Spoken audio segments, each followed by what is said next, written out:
나 진짜 섭섭해서 말이 안 나오네. 내가 돈 좀 보태달라 그럴 때는 안 된다고 그러더니 어떻게 해외여행을 간다 그래? 그게 무슨 상관이야? 상관이 왜 없어? 자식 도와줄 돈은 없고 엄마 여행 다닐 돈은 있다는 거 아니야. 너무 이기적인 거 아니야? 나 진짜 배신감 느껴져서 정말. 그럴 돈 있으면 딸내미나 줘. 지금 누가 이기적이라는 거야? 내가 너희한테 돈이라도 한 푼 보태달라고 그랬니? 그동안 안 먹고 안 써서 모은 돈으로 너희들 시집장가 보내고 돈 빌려주고 애도 봐주고 너희들만을 위해 살다가 겨우 한 번 여행 좀 가보려는데 그게 그렇게 못할 짓이라는 거야? 너도 그렇고 너희 오빠도 그렇고 정말 너무한다. 그게 아니라 해외여행 가려면 한두 푼으로 되지도 않을 텐데. 그 정도 여유가 있으면 자식 생각은 안 나느냐는 거지. 그러는 너희는 부모 생각이나 하니 벗겨먹고 부려먹을 생각만 하지. 너희가 엄마 어떻게 사는지, 뭐 하고 싶은지 그런 거에 관심이나 가진 적이 있어? 오늘 이야기 속 주인공은 63세 양순자 씨입니다. 그리고 그녀의 자식들에 관한 이야기이죠. 양 씨는 본의 아니게 60세가 넘어서까지 자식들의 뒷바라지를 해야 했습니다. 둘 있는 자식들 모두 결혼해서도 양 씨에게 바라는 것들이 많았습니다. 아들은 애 키우기 힘들다기에 합가까지 해서 봐주기도 했고, 딸은 경제적으로 힘들다기에 금전적인 도움을 주기도 했습니다. 하지만 뒤늦게 깨달았습니다. 진작에 스스로 살게 했었어야 했습니다. 이 모든 게 자식들 죽는 소리를 외면하지 못한 양 씨의 탓이었습니다. 말년에 처음으로 해외여행 한번 가려는 양 씨를 이기적이라고 비난하는 자식들을 보니 정신이 번쩍 들었습니다. 자식들만을 위해 살아온 세월이 수십 년인데 이제서야 나를 위해 시간을 쓰고 돈을 쓰면 이기적인 것이라니 황당했습니다. 그러는 누가 더 이기적인 것인지. 그래서 양 씨도 더 이상은 자식을 위해 살지 않고 자신만을 위한 삶을 좀 살아보고 싶어졌습니다. 양 씨는 자식이 둘이었습니다. 첫째는 딸 오민아였고 둘째는 아들 오민석이었습니다. 양 씨와 남편은 평생 아들, 딸 교육시키는데 인생을 바쳤고 그 결과 남들 보기에 괜찮은 학벌도 가지게 되었습니다. 그 과정에서 들인 대학교 학비만 수천이었고 부수적인 금액은 말도 못했습니다. 다행히 그 정도의 경제적 여건은 받쳐주었기 때문에 자식들이 좋은 직장에 들어갈 때까지도 뒷바라지를 해줄 수가 있었습니다. 그렇지만 그것이 끝은 아니었습니다. 결혼이라는 관문이 남아 있었죠. 자식이 둘이기에 둘 다 결혼할 때 집을 사줄 형편까지는 되지 않았습니다. 하지만 힘닿는 만큼은 해서 전셋집을 구할 때 절반씩은 보태줄 수가 있었습니다. 양 씨도 남편도 그것이 마지막이라고 생각했습니다. 그리고 자식들을 위해 살았던 자신들의 삶을 후회하지 않았습니다. 앞으로 딸과 아들이 잘 살면 그걸로 행복했죠. 하지만 그렇게 결혼해서 잘 살았다면 좋았겠지만 자식들도 인생이 뜻대로 흘러가지는 않았습니다. 자식들 결혼시키고 남은 노후를 한가롭게 보내려고 했던 양 씨와 남편의 계획은 이루어질 수 없었습니다. 게다가 노후를 같이 보낼 양 씨의 남편도 1년간 병상에 누워있다가 눈을 감았으며 자식들도 사는 게 팍팍해졌죠. 엄마, 지난주에 집주인한테 연락이 왔어. 어느 날 양 씨의 딸이 찾아와 우울한 얼굴로 말문을 열었습니다. 왜? 뭐라는데? 계약 연장한다며? 그런데 전세금을 올려달라잖아. 얼마나?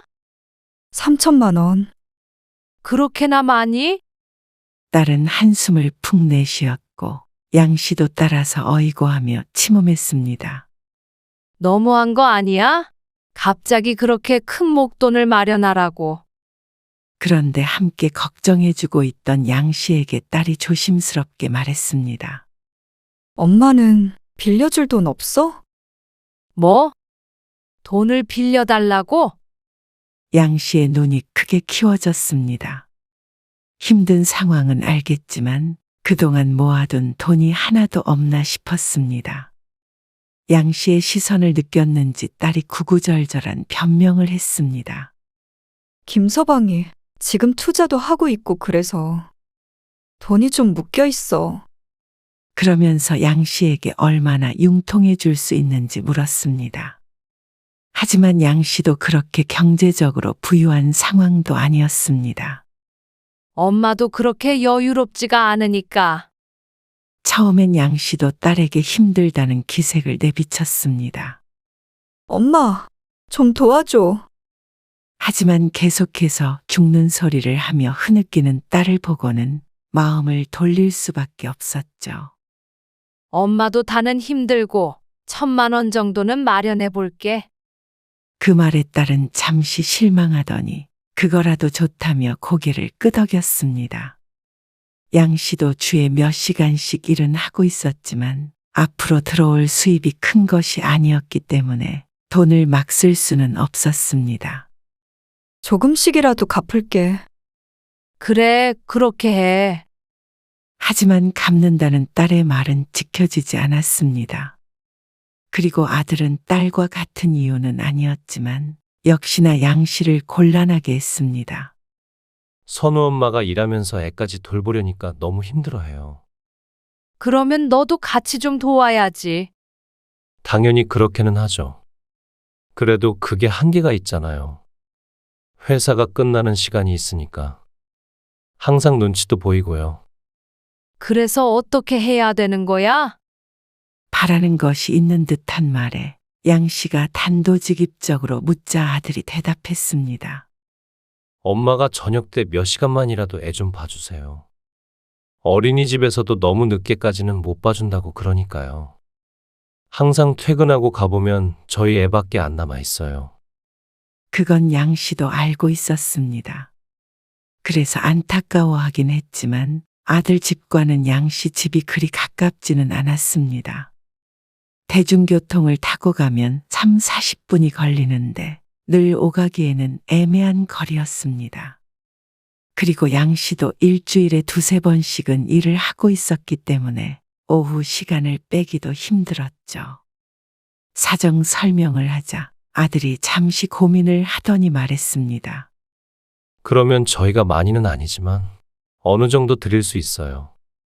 아들네는 맞벌이를 하고 있어서 경제적으로 여유가 없진 않았습니다. 그 말에 양 씨도 고심하게 되었습니다. 양 씨도 마음 같아서는 도와주고 싶었으니 말이죠. 그래서 양 씨는 한 달에 80만 원씩 받기로 하고 매주 5일간은 아들네 왔다 갔다 하며 손주를 봐주게 되었습니다. 선우는요? 벌써 잔다. 죄송해요. 시간이 늦었네요. 아냐, 선우 엄마는 늦는데? 오늘 회식 있대요. 그래. 넌 밥은 먹었고? 아니요, 아직 안 먹었어요. 밥도 안 먹고 이래? 밥 얼른 차려주고 갈 테니까 먹어. 양 씨는 아들을 씻으라고 보내고 분주하게 밥상을 차렸습니다. 9시가 가까운 시간까지 밥도 안 먹고 야근을 했다기에 안쓰러운 마음이 들었습니다. 원래는 어린 손자만 오후에 3시간 정도 돌봐주면 되는 일이었는데 직장 일이라는 게 언제 무슨 일이 생길지 몰랐습니다. 야근도 있었고 회식도 있었고 양씨가 있어서 그런지 아들과 며느리는 편한 마음으로 사회생활을 했습니다. 그러다 보니 양씨가 아들네 집에 머무는 시간은 길어졌습니다. 긴 시간 동안 아이만 보고 있기보다는 양씨는 간단한 집안일도 해주게 되었습니다. 늦게까지 일하는 아들과 며느리가 딱해서 하나 둘 해주다 보니 어느새 자연스러운 일이 되었습니다. 엄마, 내일 선우 좀 맡겨도 돼요. 아들이 숟가락을 들며 물었습니다. 이만 집에 가보려고 정리하던 양 씨가 아들을 쳐다보았습니다. 아들이 말한 내일은 토요일이었습니다.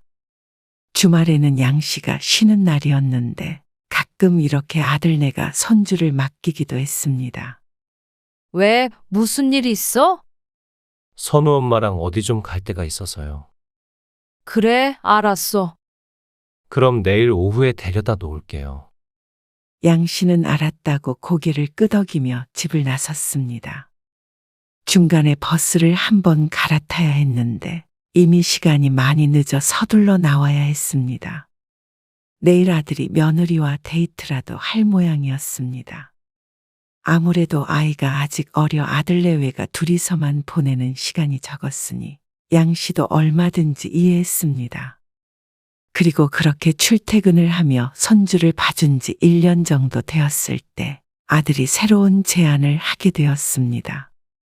엄마, 선우 엄마가 둘째를 가졌대요. 뭐? 정말?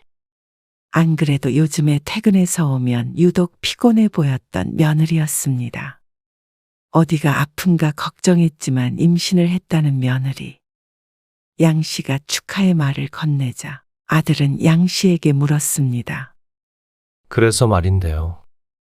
둘째 태어나면 엄마가 저희 집에 들어와서 지내주실 수 있어요. 아직 태어나려면 멀었지만 태어난 후가 걱정인 듯 했습니다. 애 하나 있는 것도 못 돌보는 상황에서 둘째까지 생겼으니 말이죠.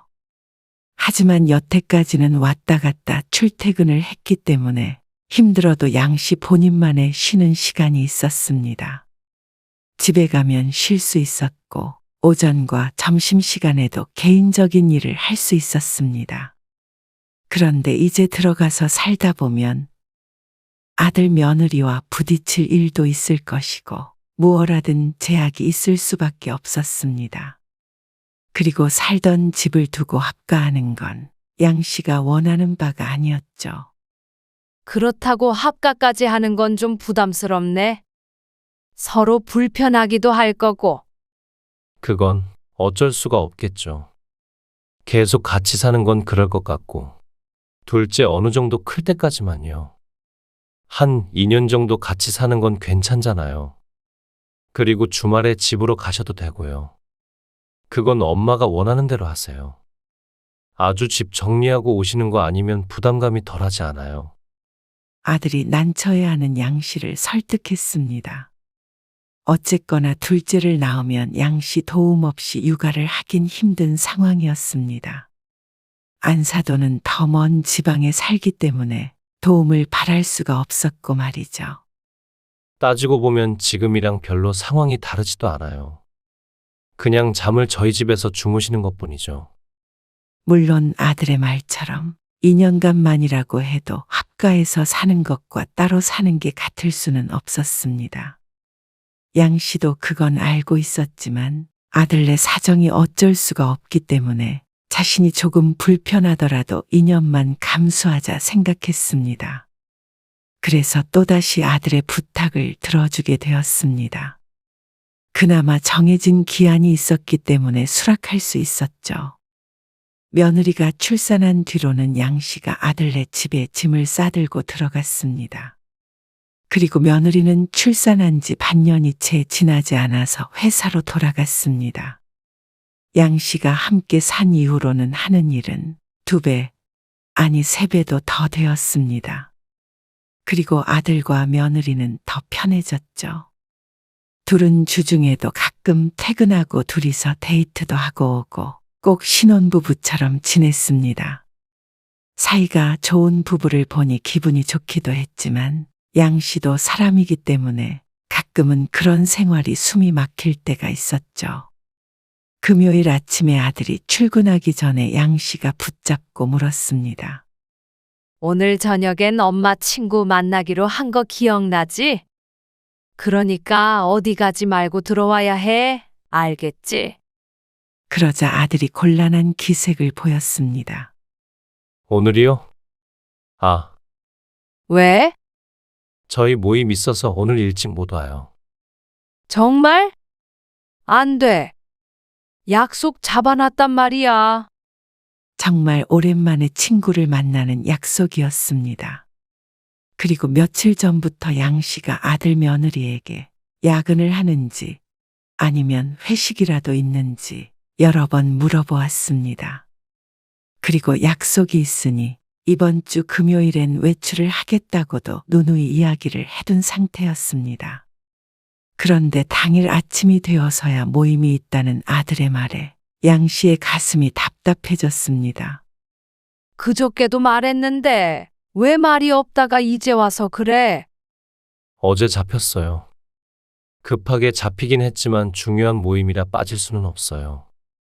아들의 통보와도 같은 말에 어이가 없어졌습니다. 아니, 선약이 있다니까 그러네. 양 씨가 억울한 투로 대꾸하자 아들이 웃으며 말했습니다. 친구는 주말에 만나시면 안 돼요? 주말에는 바쁘다고 그래서 금요일 저녁으로 잡은 거란 말이야. 미리 얘기라도 해줬으면 약속을 조율해 봤을 텐데 어제 잡힌 모임을 오늘 아침에서야 양 씨가 물으니 말해주는 아들 때문에 화가 났습니다. 그래도 어떡해요. 그러면서 자신의 모임 일정은 바꿀 생각이 전혀 없는 아들. 어머님, 오늘 하루만 봐주세요. 선우 아빠 일적으로 중요한 모임이라서 그래요. 옆에서는 며느리가 아들을 거들며 말했습니다. 마음 같아서는 너희들이 알아서 해라 하고 휙 나가버리고 싶었지만 아들네에게 곤란한 상황을 만들 수는 없었습니다. 하는 수 없이 양 씨는 약속을 미루고 집에서 손주들을 돌봐야 했습니다. 이 상황이 양 씨라고 답답하지 않은 건 아니었습니다. 부당하다고 느낄 때도 있었고 힘들 때면 아들 며느리만 즐겁게 지낸다는 생각이 들 때도 있었습니다. 남이었다면 진작에 때려쳤겠지만 내 자식이기 때문에 매몰차게 외면할 수 없었습니다. 누군가 양 씨를 손가락질한다면 할 말은 없었지만 그래도 내 자식이라면 냉정하게 내칠 사람은 많지 않을 거라고 생각했죠. 예. 나도 시도 때도 없이 애 봐달라고 불러 제끼는데 허리가 아파도 아프단 소리도 제대로 못해. 나 아니면 누가 봐주겠어. 남은 불안해서 못 맡긴다고 하고 애들도 바쁘게 사니까 어쩔 수가 없지. 너도 그래? 당연하지. 다 그렇게 사는 거 아니야? 그래도 너는 더 힘들긴 하겠지. 아들네 들어가서 사니까. 그래도 금방 나올 거 아니야? 그럼 좀 더 낫겠지 뭐. 친구의 말에 그나마 양 씨도 위로가 되었습니다. 양 씨 혼자만 이렇게 살고 있는 건 아닌 듯 했으니 말이죠. 옛날과는 다르게 맞벌이하는 젊은 부부가 많으니 할머니, 할아버지들이 육아에 시달릴 수밖에 없다는 그 말에 조금은 안심이 되었습니다. 그리고 그런 시간도 버티니 흘러갔습니다. 약속했던 2년이 지났고 첫째 손주도 둘째 손주도 어느 정도 커서 양 씨가 함께 살며 도와줄 필요는 없어졌습니다. 아마 양 씨가 다시 나오면 아들이나 며느리가 고생 좀 하겠지만 그렇다고 평생 같이 살 수는 없는 노릇이었습니다. 아들 며느리도 같은 생각이었는지 양 씨가 다시 분가할 때는 아쉬워했지만 잡지 않았죠. 딸도 한 번 도와주고 아들네도 한 번 도와줘서 고비는 넘겼으니 앞으로는 양 씨도 내 인생 좀 살아보자 싶었습니다. 하지만 그런다고 가만히 있을 자식들이 아니었습니다. 엄마, 애들 좀 놓고 갈게요. 양 씨가 집으로 돌아온 지 얼마 되지도 않아서 아들이 품에 손주들을 매달고 찾아왔습니다. 그러면서 주말까지 애들에게 시달리니 쉴 수가 없다며 호소했습니다. 당연했습니다. 애들이 가만히 둔다고 저절로 자라는 게 아니었고 그동안엔 양 씨가 돌보아줬으니 막막한 심정은 이해가 갔습니다. 그래서 처음 한두 번 주말에 찾아오는 아이들을 하루 이틀 봐주었는데 그날 이후로 아들은 주말만 되면 애들을 맡기는 게 당연한 일이 되어버렸습니다. 그래도 함께 살 때에 비해서는 수월했는데 양 씨가 원했던 노후는 분명 아니었죠. 양 씨가 원했던 노후는 모아둔 돈으로 여행도 다니고 꽃놀이나 즐기며 보내는 것이었습니다. 너 혹시 나랑 같이 해외여행 안 갈래? 그리고 양 씨의 친구는 그런 노후를 보내고 있는 듯 보였습니다. 갑자기 무슨 해외여행이야? 아니, 우리 애들이 효도관광 보내준대잖아. 환갑에 잔치 안 해줬다고. 환갑은 양 씨 또한 평범한 생일처럼 넘어갔습니다. 근데 애들이 바쁘니까 같이는 못 가고. 또 나 혼자 갈 수는 없잖아. 그래서 같이 갈 친구 없냐 그러는데 순자 네 얼굴이 떠올랐네. 요즘 일 쉬고 있지 않아? 그렇긴 한데 어딜 가려고 하는데? 글쎄 유럽? 일주일 정도 갔다 올까 하는데. 제일 먼저 든 생각은 부럽다는 감정이었습니다. 양 씨는 여행 얘기를 꺼내자마자 돈 걱정이 먼저 됐는데 친구는 자식들이 보내준다니 말이죠. 하지만 양 씨도 가고 싶은 마음이 컸습니다. 여태껏 유럽이 아니라 가까운 일본조차 가본 일이 없었습니다. 조금 고민하고 전화할게. 그래? 같이 가면 재밌겠다. 전화 줘. 양 씨는 며칠 동안 고민에 빠졌습니다. 유럽을 일주일 동안 갔다 오려면 100, 200으로는 택도 없을 테니 말이죠. 하지만 이런 때 아니면 언제 가보나 싶기도 했습니다. 만약 자식들이 보내준다면 눈치는 좀 보이겠지만 무척 기쁠 것 같았습니다. 하지만 그건 양 씨의 허황된 꿈이었습니다. 엄마, 잠깐 통화돼? 왜? 어느 날 낮에 딸에게서 전화가 왔습니다. 소파에 앉아 TV를 보고 있던 양 씨는 딸의 목소리에 볼륨을 줄이고 대꾸했습니다. 그러자 딸이 또 심상치 않은 목소리로 말했습니다. 엄마, 급하게 300 정도만 보내줄 수 있을까? 누워있던 양 씨가 몸을 일으켰습니다. 300만 원? 응. 쓸 데가 있어서. 하지만 양 씨는 기가 막힌 얼굴로 말했습니다. 300만 원도 없어? 딸을 무시하려고 한 말이 아니었습니다. 사위는 착실하게 직장에 다니고 있었고 그런 사위를 믿고 딸은 출산한 뒤로는 직장을 그만뒀습니다. 그게 벌써 5년이 다 되어갔죠. 그런데 전세금을 올릴 때도 그랬지만 그 정도도 아니고 300만 원을 양 씨에게 빌려야 할 형편이라면 양 씨가 의아해하는 것도 이상하지 않았습니다. 300만 원도 쓸 수 없는 상황에서 어떻게 애를 키우며 사나 싶었습니다. 그러자 딸이 민망해하며 대답했습니다. 그게 아니고 급히 투자할 때가 있어서 그랬어. 그러니까 그걸 엄마한테 빌리면 어쩌자는 거야? 그것도 아직 빌려줬던 돈도 못 받았는데 말이죠. 만약 그 돈이 없어서 쩔쩔맬 정도라면 딸이 집에 있는 건 말도 안 됐습니다. 당장에 나가서 일을 해야 한다고 생각했습니다. 그러자 딸이 투덜대며 말했습니다. 융통하려면 할 수 있지. 근데 엄마는 무이자니까 그렇지. 아니, 네가 일해서 벌면 어디서 돈 빌릴 일도 없을 거 아니야. 내가 뭐 집에서 노나? 그럼 뭐 하는데? 애 키우지. 애도 이제 금방 학교 갈 때 됐잖아. 에이 진짜. 빌려주기 싫으면 싫다고 하면 되지. 돈은 쉽게 빌리려고 하면서 잔소리는 듣기 싫은 모양이었습니다. 그동안 몇 번 빌려간 돈에 대해서 물어도 얼버무리더니 그걸 갚을 생각은 않고 또다시 빌려달라는 딸의 말이 양 씨를 황당하게 했습니다. 그래서 못 빌려준다고? 그래. 참 엄마도 너무한다.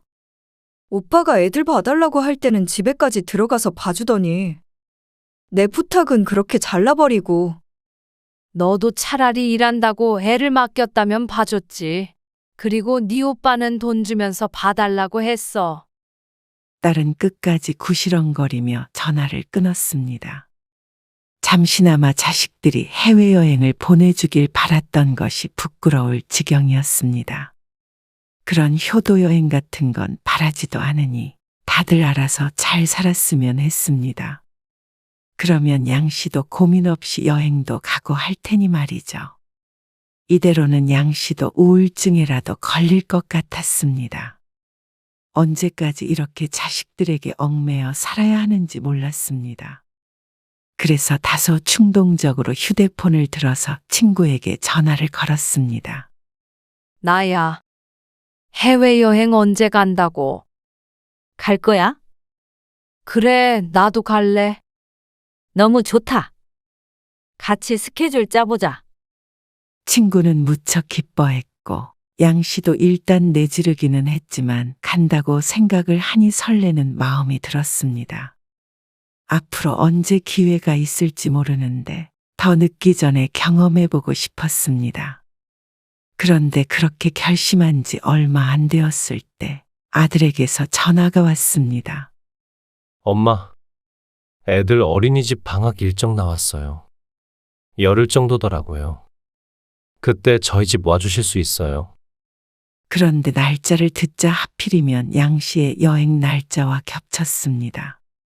그땐 안 되는데. 왜요? 어리둥절한 목소리로 되묻는 아들. 엄마 그때 여행 가. 여행이요? 누구랑요? 친구랑 가기로 했어. 유럽으로. 그러자 잠깐 정적이 흘렀습니다. 그러더니 다시 아들의 목소리가 들렸습니다. 그러면 애들은 어떻게 해요? 그건 방법을 찾아봐야지. 어린이집에서 안 봐줘? 방학에 문 닫는데요.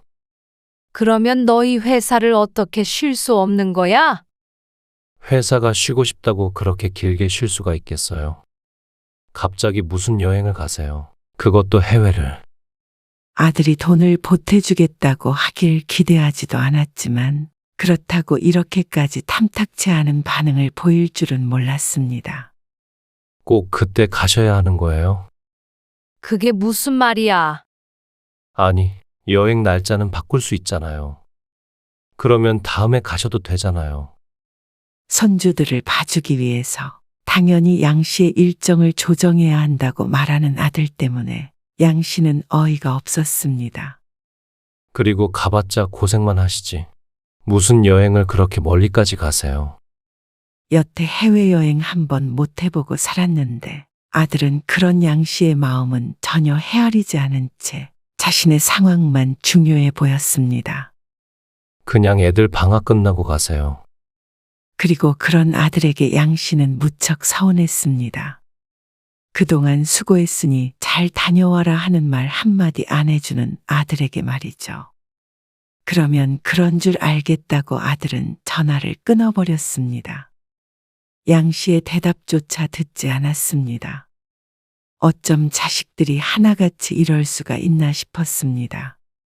그리고 아들과 통화한 바로 그날, 딸에게서 다시 전화가 왔습니다. 딸은 양 씨에게 따져 물었습니다. 해외여행 간다면서? 그래. 나 진짜 섭섭해서 말이 안 나오네. 내가 돈 좀 보태달라 그럴 때는 안 된다고 그러더니? 어떻게 해외여행을 간다 그래? 그게 무슨 상관이야? 상관이 왜 없어?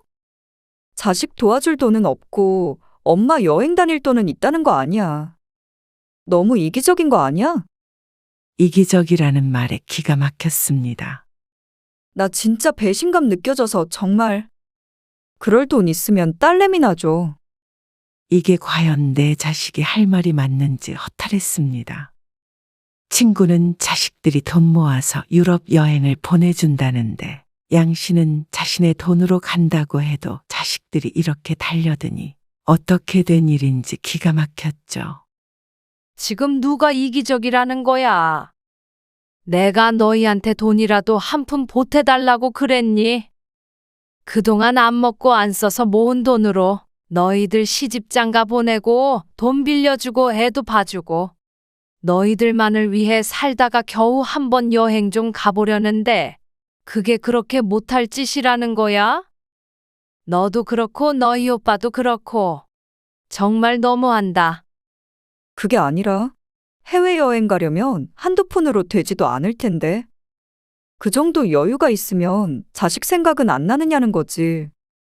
그러는 너희는 부모 생각이나 하니 벗겨먹고 부려먹을 생각만 하지.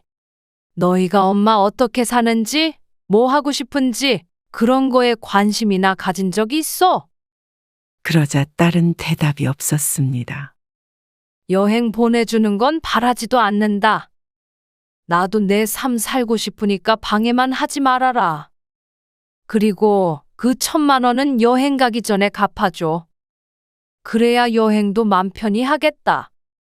뭐? 그 돈을 당장 어떻게 갚아? 무슨 투자인지 뭔지 한다며. 투자한 돈 뺏어 주면 되겠네. 아, 엄마. 그건 내가 천천히 갚는다고 했잖아. 기한은 이미 지났어. 바로 갚아. 아니, 지금 그 돈 받아서 해외여행 가겠다는 거야? 그래. 우리도 가고 싶어도 못 가는 해외여행인데. 그러면 나는 언제쯤 여행도 가고 언제쯤 내 노후를 하고 싶은 거 하면서 보낼 수 있는 건데? 도대체 엄마 인생은 어디 있는 거야? 전화를 끊고는 양 씨가 숨을 몰아 쉬었습니다. 누군가 쫓아오는 듯 가쁜 호흡이 흘러나왔습니다. 그리고 답답한 마음에 주먹을 쥐고 가슴을 쿵쿵 쳤죠. 아들이고 딸이고 똑같았습니다. 부모를 이용해 먹을 생각만 하지 부모의 인생엔 눈꼽만큼도 관심이 없었습니다. 양 씨는 억울해서라도 해외여행은 일정에 맞춰서 꼭 다녀올 생각이 들었습니다.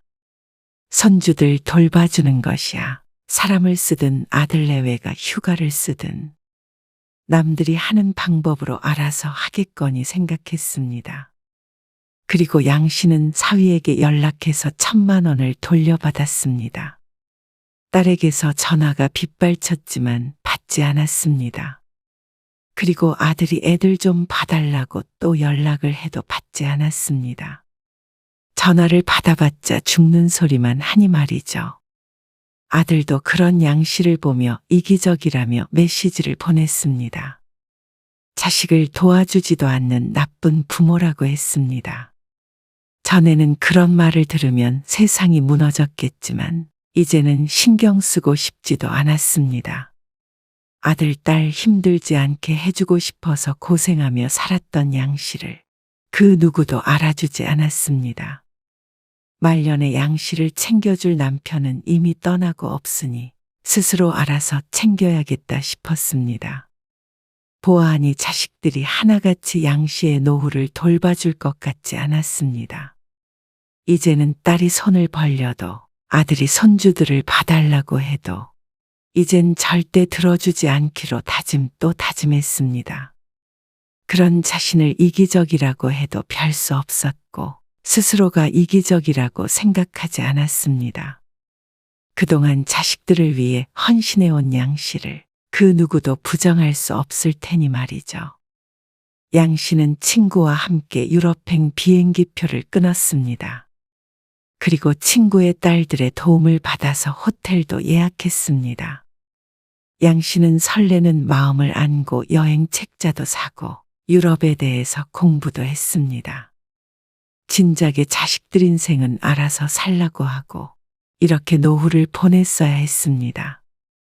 늘 해외여행을 가지는 못하겠지만 하루하루 나를 위해 살아가야 했습니다. 그렇다고 지난 날들의 서름이 사라지는 건 아닐 테지만 뒤늦게라도 깨달아서 다행이라고 생각했습니다.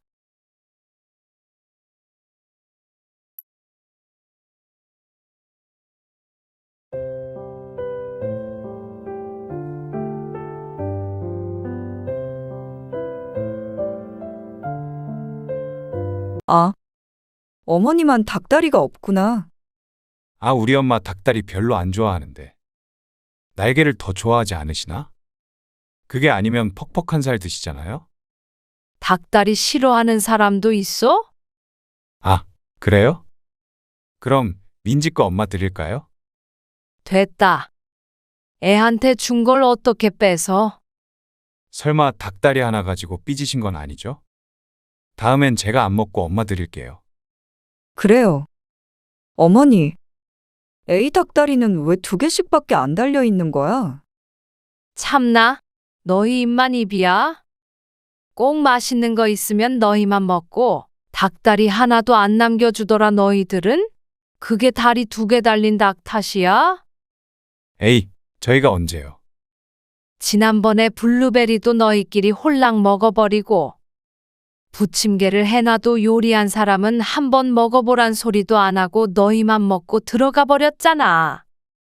그리고 이것뿐인 줄 알아? 치킨이나 피자 시킬 때도 꼭 한 마리만 시켜서 나는 한 조각이나 겨우 먹게 한 게 한두 번이야. 참, 왜 쪼잔하게 먹는 거 가지고 그러세요? 오늘 이야기 속 주인공은 65세 한미경 씨입니다.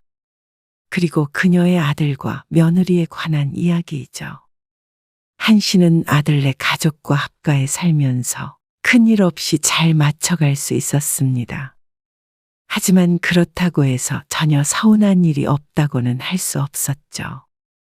자식과 합가에서 서러운 일을 당하는 사람들이 듣는다면 배부른 소리라고 하겠지만 한 씨를 무엇보다 서글프게 한 것은 다름 아닌 음식이었습니다. 어쩌면 별거 아닌 것이라고 생각할 수도 있겠죠. 하지만 세상에서 가장 치사스러운 것이 먹는 것 가지고 서운하게 하는 것이라고 한 씨는 늘 생각했습니다. 그런데 아들 내외에게 얘기하니 오히려 한 씨를 석 좁은 사람 취급을 했습니다. 그래서 당해보지도 않고 쉽게 말하는 아들과 며느리에게 똑같은 기분을 느끼게 해주고 싶었습니다. 똑같이 세상에서 가장 치사스러운 방법으로 말이죠. 한 씨는 아들이 하나 있었고 결혼해서 벌써 애가 2이었습니다. 그리고 한 씨의 남편은 2년 전에 세상을 떠났습니다. 아들은 한동안 혼자 살던 한 씨에게 합가를 하고 싶다고 했습니다. 갑자기 무슨 살림을 합쳐? 그때가 며느리가 둘째를 낳은 지 1년 정도 되는 날이었습니다. 갑자기 그렇게 생각한 건 아니고요. 아버지 돌아가신 뒤로 애엄마랑 몇 번 상의했던 거예요. 멀쩡히 잘 사는데 왜? 남편이 떠난 뒤 잠시 우울하긴 했지만 이제는 그렇지도 않았습니다. 혼자 사는데 불편한 점도 없었고 말이죠. 물론 둘이 살다 혼자 살려니 가끔 외로울 때는 있었습니다. 그렇다고 아들 부부와 합가를 떠올려 본 적은 한 번도 없었습니다. 민지도 어린이집 보내긴 할 건데 그래도 엄마가 집에 계시면 같이 살면서 저희도 좀 맘 편히 일할 수 있을 것 같아요. 그리고 엄마도 좀 북적북적 살면 좋죠. 저희도 엄마 편찮으시거나 그러면 가까이서 보살펴 드릴 수도 있고요. 애엄마랑 잘 지내시잖아요. 애들도 그렇게 예뻐하시고. 아들의 말이 맞았습니다. 한 씨는 아들 내외와 꽤나 가깝게 왕래하는 편이었습니다. 며느리도 살가운 편이었고 한 씨도 아들 며느리가 바쁠 땐 손주들도 돌봐줬습니다. 결혼해서 지금부터 큰 갈등 없이 지내왔던 사이이기 때문에 합가가 망설여지긴 했지만 같이 살아도 나쁘지 않을 것 같다는 생각은 들었습니다. 저희 전세 빼서 엄마 집으로 들어갈게요. 그리고 생활비나 그런 건 저희가 다 낼 거고요. 그러면 엄마도 괜찮지 않으세요? 듣고 보니 그러면 누이 좋고 매부도 좋은 방법일 듯 했습니다. 같이 사는데 갈등만 없다면 살림을 합치는 게 경제적으로도 이득이었죠. 그래서 한 씨는 심사숙고 끝에 아들네와 합가를 하게 되었습니다. 아들내외가 집을 정리하고 한 씨네 집으로 들어왔습니다. 그리고 처음 같이 살게 된 이후에 물론 마찰도 있었습니다. 따로 살던 두 가정이 만난 것이나 마찬가지니 없을 수가 없었죠. 어머니, 제 검정색 바지 못 보셨어요? 면바지요. 그거 세탁해서 옷장에 넣어놨어. 아무리 찾아도 안 보여요. 내일 입어야 되는데. 잠깐만. 한씨가 설거지를 하다 말고 고무장갑을 벗었습니다. 그리고 며느리의 방으로 따라 들어갔습니다. 여기 두 번째 서랍에 바지 있잖아. 거기도 찾아봤어요. 이것 봐, 여기 있네. 아, 그러네요. 왜 안 보였지? 한씨는 다시 방에서 나와서 부엌으로 왔습니다. 그리고 고무장갑을 꼈죠. 얼른 씻고 와서 밥 먹어라. 그리고 아들과 며느리를 향해서 말했습니다. 퇴근 후에 씻고 나온 아들이 머리를 수건으로 털며 식탁 앞에 앉았습니다. 잘 먹겠습니다. 그래. 민지는 내가 밥 먹였어. 둘째 손주는 어린이집에서 일찍 돌아오기 때문에 한씨가 이미 밥을 먹인 상태였고 아들과 며느리 그리고 첫째 손주와 한씨 넷이서 식탁에 둘러 앉았습니다. 역시 어머니가 해주신 밥이 제일 맛있어요. 그래? 많이 먹어. 그렇게 식사가 끝나고 다들 자리에서 일어났습니다. 잘 먹었습니다. 그리고 자연스럽게 각자의 방으로 들어갔습니다. 식탁 앞에 혼자 남겨진 한씨. 그리고 밥 먹고 난 상을 치우는 것도 한씨의 몫으로 남겨졌죠. 휴. 한숨을 깊게 내쉬고 다시 한번 고무장갑을 꼈습니다. 설거지를 하고 음식물 쓰레기와 일반 쓰레기를 버리고 오자 이래선 안 되겠다는 생각을 했습니다. 아들과 합가한 지 얼마 안 됐는데 자연스럽게 모든 집안일은 한씨가 하게 되었습니다. 그러자고 누구 하나 말을 꺼낸 것도 아니었지만 어쩌다 보니 그렇게 됐죠. 아들은 아침 일찍 출근해서 저녁 늦게 퇴근했고 며느리도 일을 했습니다. 하지만 며느리는 방과 후 교사라서 근무 시간이 짧았습니다. 그런데도 집에 있는 시간이 가장 많은 게 한씨인 건 분명했습니다. 그러다 보니 모든 일이 한씨에게 떠맡겨졌습니다. 며느리는 퇴근 후에 집으로 바로 오지 않고 어딜 자꾸 돌아다녔고 그러자 둘째 손주도 대부분 한씨가 챙겼습니다. 그리고 밥 차리는 것, 설거지, 빨래, 청소까지. 아들 며느리는 어느새 한씨를 가정부처럼 부려먹는 듯 했죠. 아들 내외가 생활비를 모두 내니 한씨가 집안일을 하는 게 당연하다고 생각할 수 있지만 생활비는 한씨의 집에서 아들네가 공짜로 집에서 사는 대가일 뿐이었습니다. 그리고 생활비보다도 훨씬 더한 노동을 하고 있기 때문에 그 균형은 전혀 맞지가 않았습니다. 우리가 같이 살려면 이제부터 담당을 좀 정해야겠다. 네? 무슨 담당이요? 집안일 말이야. 그래서 한씨는 아들과 며느리를 불러 앉혀놓고 말했습니다. 그래도 내가 집에 오래 있으니까 많이 할게. 대신 민지 엄마는 빨래 맡고. 현준이 너는 퇴근하고 쓰레기들 매일 버리고. 아, 저희가요. 그래. 밥하고 설거지하는 건 엄마가 할게. 애들 돌보는 건 내가 많이 하게 되겠지만 너희도 손 놓고 있으면 안 되고. 어때? 처음에 한씨의 말을 들은 아들과 며느리는 당황스러워했습니다. 이런 대화를 나누게 될 줄은 몰랐던 눈치였죠. 하지만 이런 걸 미루게 되면 나중에는 파탄밖에 없을 듯해서 한씨는 이 불편한 대화가 꼭 필요하다고 생각했습니다.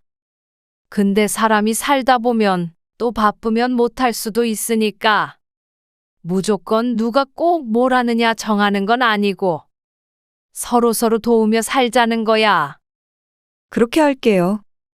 알겠어요. 다행히 아들과 며느리는 긍정적인 반응이었습니다. 그리고 약속한 바를 꽤나 잘 지켰습니다. 대부분 자신이 맡은 일은 해내는 편이었고 설거지 같은 건 가끔 돕기도 했습니다. 그러니 집안일 부분에서는 갈등이 별로 없었습니다. 아들네랑 합친다고 해서 내심 걱정했는데 어쩜 그렇게 잘 지내? 뭐, 잘 못 지낼 이유는 없지. 어느 날 친구에게서 전화가 왔는데 그런 한씨 가족을 신기해하며 물었습니다. 그러면 전혀 아들이나 며느리랑 문제 없는 거야? 다른 사람들 말 들어보면 도저히 같이 못 살겠다고 그러던데. 문제? 글쎄, 이걸 문제라고 해야 될지. 왜? 무슨 일 있어? 이것도 문제가 있다고 표현해야 될지 사실 한씨도 잘 몰랐습니다. 친구에게 말한다면 콧방귀를 낄 것 같았지만 한씨가 요즘 아들 내외에게 무척이나 서운해하는 점이 있기 때문이었죠. 맛있는 냄새 나네요. 아까 현준이가 출출하다고 해서 파전 좀 부치고 있어. 저도 파전 진짜 좋아해요. 그래, 잘 됐네. 앉아 있어봐. 금방 부치니까. 어느 날 주말 오후 아들의 출출하단 소리에 한씨가 오징어와 쪽파를 꺼내서 부침개를 부칠 준비를 했습니다. 마침 한씨도 오전에 TV에서 보았던 부침개가 떠올랐기 때문이었습니다. 그러자 며느리와 첫째 손자도 같이 식탁 앞에 자리를 잡고 앉았습니다. 반죽 양을 보니 크게 3장 정도 부칠 수 있을 것 같았습니다. 넷이서 먹기에는 넉넉한 양이라고 생각했죠. 잠깐만, 한 장 더 부쳐올게. 2장을 붙여서 접시에 내준 한씨가 말했습니다. 그러자 너나 할 것 없이 젓가락을 들었습니다. 한씨는 마지막 부침개가 완성되자 접시 위에 올렸습니다. 이미 한참 먹고 있던 아들 며느리가 좋다고 젓가락질을 했습니다. 한씨는 부침가루가 떨어져 있는 조리대를 치우고 후라이팬과 조리도구를 닦아 놓았습니다. 치울 게 많지 않아서 얼른 깨끗하게 해놓고 먹으려고 한 것이었죠.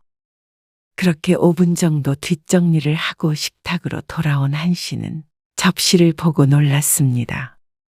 그리고 그런 한씨를 못 보았는지 아들, 며느리 그리고 손자가 젓가락을 내려놓았습니다.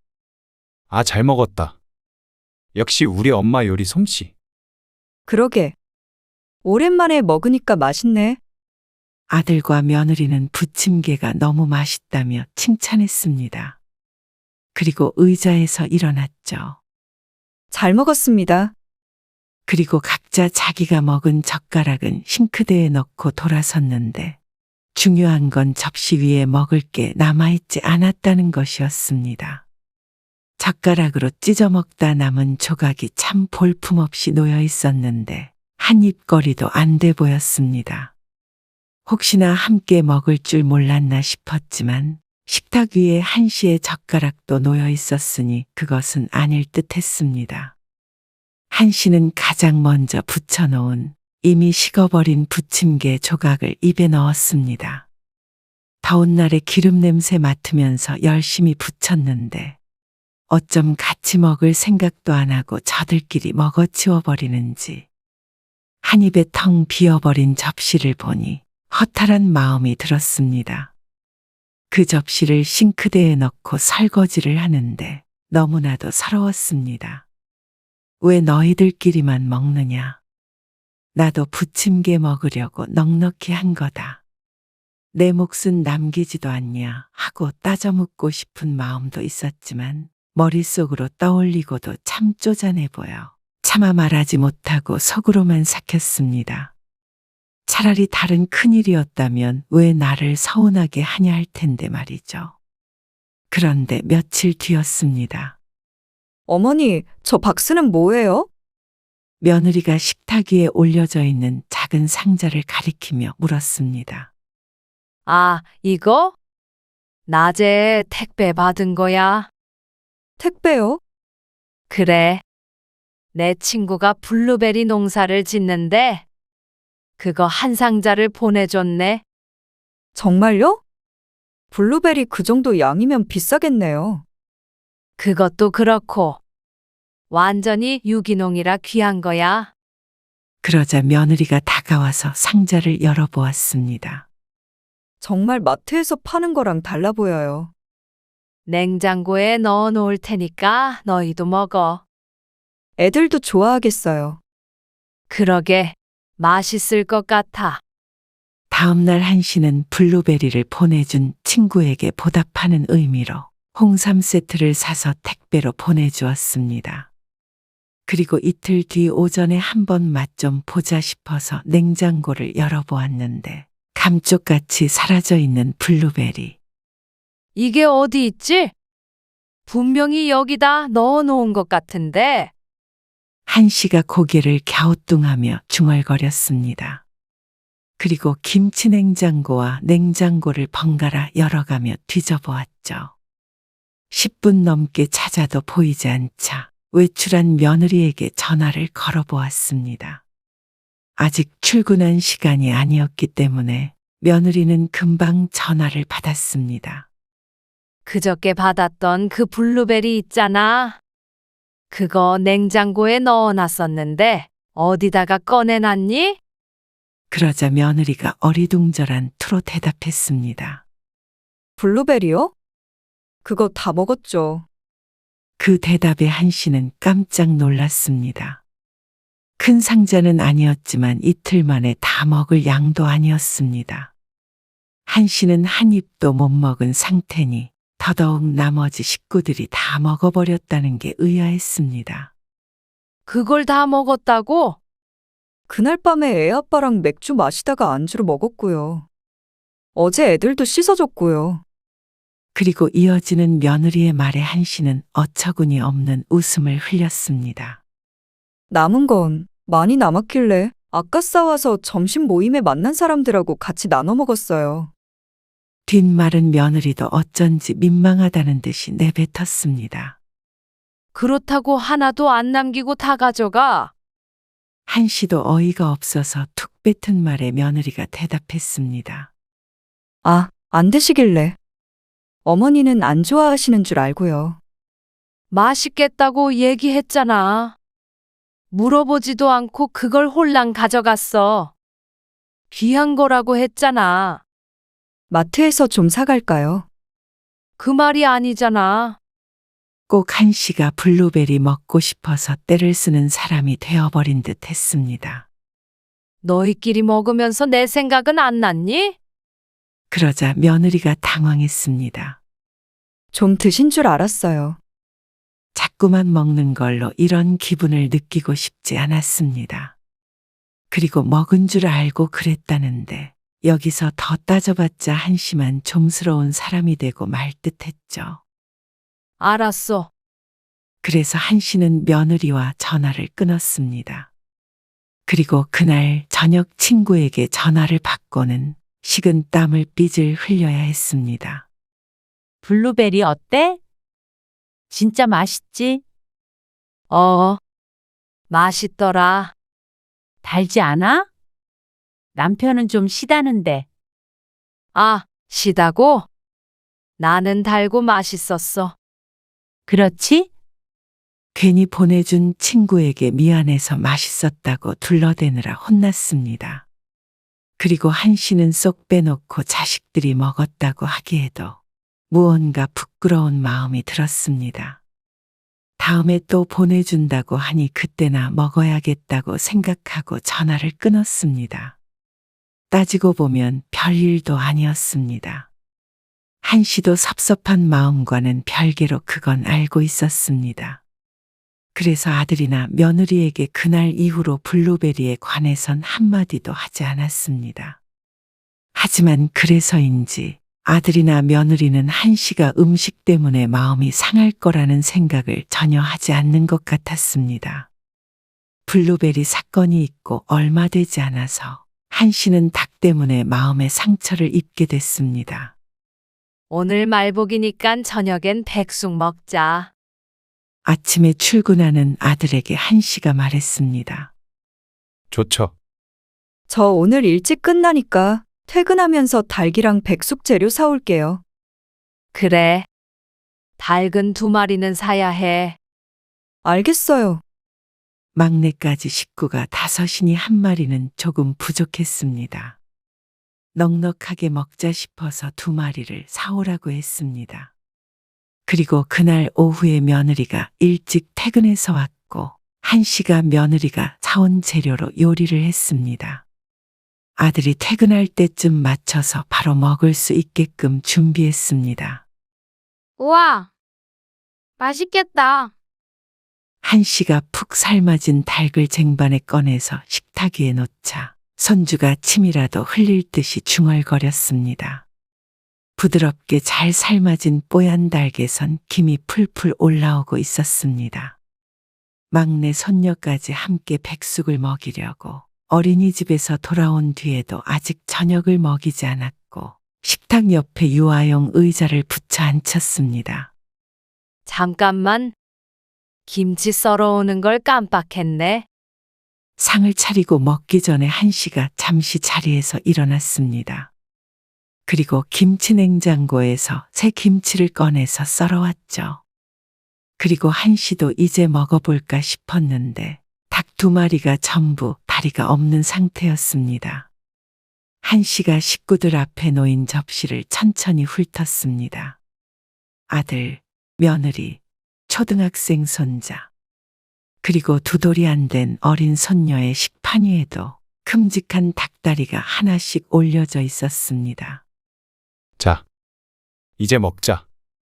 아들은 나름대로 한씨가 오길 기다렸는지 한씨가 자리에 앉은 뒤에 닭다리를 뜯어먹기 시작했습니다. 그러자 다들 따라서 맨손으로 닭다리를 들었죠. 그리고 아들이 그랬는지 며느리가 그랬는지 한씨의 접시 위에는 닭 날개 하나가 놓여져 있었습니다. 푹 삶아서 그런지 사리 반쯤은 벗겨져 있어서 뼈가 앙상했습니다. 한씨가 먹지 않고 닭날개만 물끄러미 쳐다보고 있자 며느리가 그런 한씨의 눈치를 보았습니다. 아, 어머님만 닭다리가 없구나. 그걸 이제 와서 깨달았는지 며느리의 말이 오히려 한씨를 황당하게 만들었습니다. 그리고 그 말을 들은 아들의 대꾸가 한씨의 기분을 바닥으로 내동댕이 쳐버렸죠.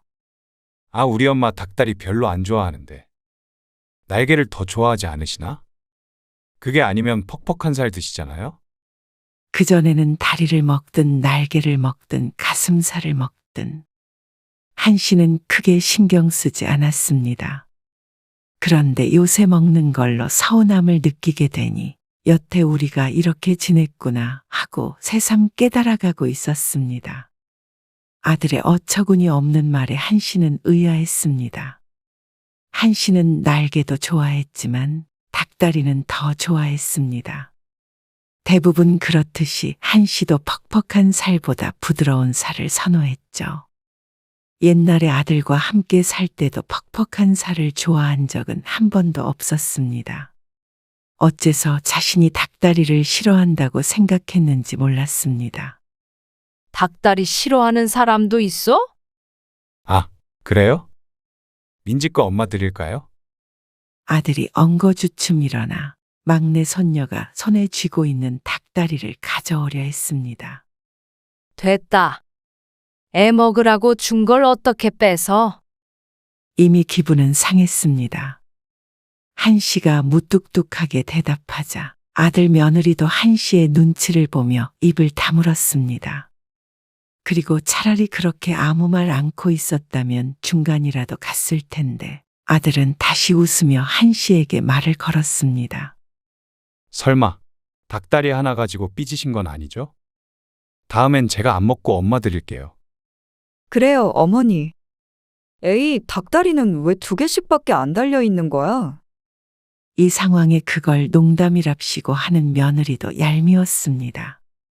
한씨가 서운한 건 닭다리 하나 때문이 아니었습니다. 좋은 건 부모보다도 저들만 먼저 챙기는 모습들이 상처가 되는 것이었습니다. 같이 살고 밥을 해주다 보니 부모가 아니라 밥 해주는 식모쯤으로 생각하나 싶기도 했습니다. 너희 입만 입이야? 꼭 맛있는 거 있으면 너희만 먹고 닭다리 하나도 안 남겨주더라 너희들은? 그리고 그게 다리를 2개만 달고 태어난 닭 탓이니? 닭다리 못 먹어 불평하는 노인네 취급을 하길래 한시도 한마디 했습니다. 에이, 저희가 언제요? 그러게. 전혀 생각이 안 나는 듯 서로를 바라보며 어깨를 으쓱하는 둘을 보니 기가 막혔습니다. 지난번에 블루베리도 너희끼리 홀랑 먹어버리고 부침개를 해놔도 요리한 사람은 한 번 먹어보란 소리도 안 하고 너희만 먹고 들어가 버렸잖아. 그리고 이것뿐인 줄 알아? 치킨이나 피자 시킬 때도 꼭 한 판, 한 마리만 시켜서 나는 한 조각이나 겨우 먹게 한 게 한두 번이야? 한시도 구구절절 이런 얘기는 하고 싶지도 않았습니다. 참, 왜 쪼잔하게 먹는 거 가지고 그러세요? 이거 드세요. 그러면. 아들이 한시의 말에 인상을 팍 쓰며 자신의 접시 위에 있던 닭다리를 한시의 접시 위로 올려놓았습니다. 왜 먹는 거 가지고 그러냐는 말이 귓가에 맴돌았습니다. 그 말을 듣기가 싫어서 참아왔던 것인데 어김없이 그 소리를 하는 아들. 지들 입만 입이고 한시의 입은 입도 아닌 듯 했습니다.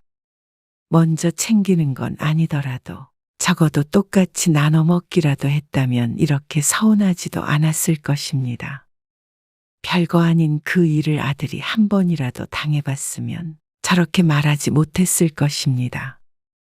그래서 한시는 이런 게 어떤 기분인지 아들도 며느리도 알게 해주기로 했습니다. 한시는 백숙을 먹는 둥 마는 둥 하고 일어났습니다. 방에 들어갔다가 한참 뒤에 나와 보니 이미 식탁은 치워진 상태였습니다. 처음엔 아들 며느리도 저기압인 듯 보였는데 며칠이 지나자 아무 일도 없었다는 듯이 행동했습니다. 그리고 일주일 정도 지난 어느 날 저녁. 밥 다 됐어요? 그래. 아들 며느리가 자리에 앉기도 전에 한시가 식탁 앞에 앉았습니다. 메뉴는 닭볶음탕이었습니다. 한시는 미리 가져온 큰 그릇에 닭다리와 날개 그리고 부드러운 살조각들을 덜어냈습니다. 한시의 몫으로 충분히 덜은 뒤에 젓가락을 들자 아들과 며느리가 당황스러운 표정으로 쳐다보고 있었습니다. 어서 앉아서 먹어. 그러자 떨떠름한 표정으로 자리에 앉은 두 사람은 하나 남은 닭다리를 서로에게 양보했습니다. 닭다리에 한이 맺히셨나 보네. 아들의 중얼거림을 한시는 못 들은 척하며 식사를 했습니다. 한참 먹고 있는데 며느리가 국자를 들고 닭볶음탕이 들어있는 냄비를 뒤적거렸습니다. 왜? 아니, 가슴살밖에 없어서. 나 퍽퍽한 살은 못 먹잖아. 하나도 없어? 아들은 그 말을 하며 한시의 그릇을 힐끔 쳐다보았습니다. 그마저도 한시는 못 본 척했죠. 아들 며느리가 먹든 말든 한시는 느긋하게 밥을 먹었습니다. 그리고 먼저 식사를 마친 한시가 자리에서 일어났죠. 냄비 안엔 아직도 닭이 많이 남아 있었습니다. 이전 같았으면 한시의 몫이었을 퍽퍽한 살이었습니다. 아들도 몇 개 집어먹더니 감자만 주워 먹고 있었습니다. 한시는 싱크대에 그릇을 넣어놓고 뒤돌아섰습니다. 그리고 그런 한시를 보며 아들이 못 말린다는 듯이 고개를 저었죠.